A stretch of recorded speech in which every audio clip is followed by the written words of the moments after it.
And millions of people pass through West Yellowstone to see our nation's first park. It turns out thousands each year also visit West Yellowstone for a great cup of coffee.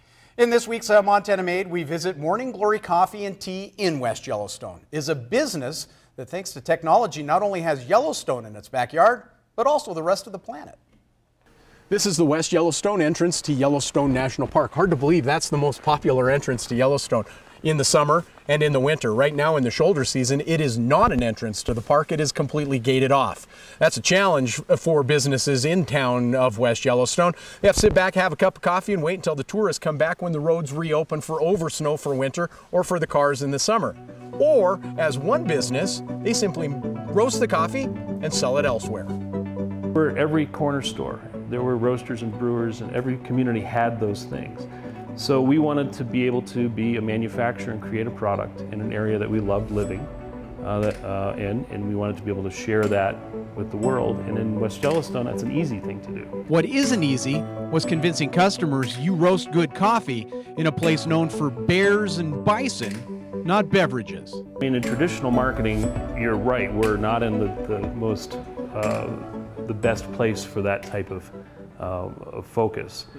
But social media and the internet have opened that up and made, again, a larger world more local. We were early adopters to Facebook and Twitter and Instagram and LinkedIn, all of those platforms.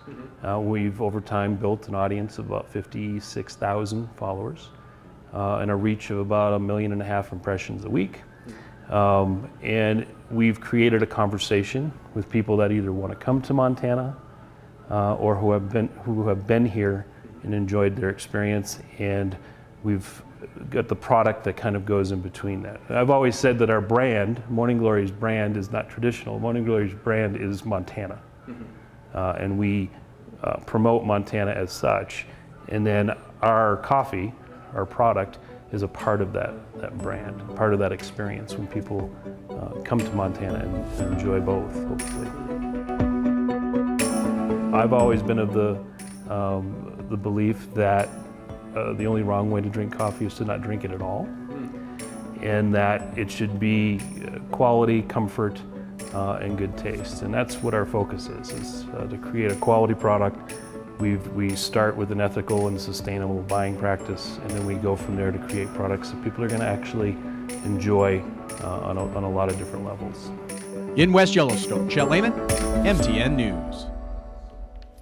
Now, Morning Glory Coffee started out as a traditional coffee shop, but Burke soon discovered roasting and selling the coffee over the internet meant he and his wife and 2 sons could do all the work without having to hire additional staff to sell and brew coffee out of the shop.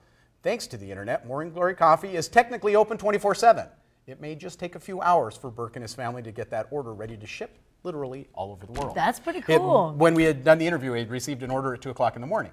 Wow. They come in, ship the order out that day, it still goes. Wow. Wasn't 2 o'clock in the morning where the order came from, but it was here in West Yellowstone. So. Also, the Orphan Girl really perked my interest. Great combination with another local business as well. It gives the Morning Glory Coffee a chance to advertise their product in the distillery market at the same time.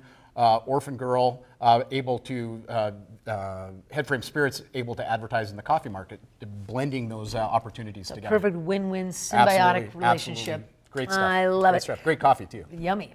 Thank you for that, Chet. Coming up after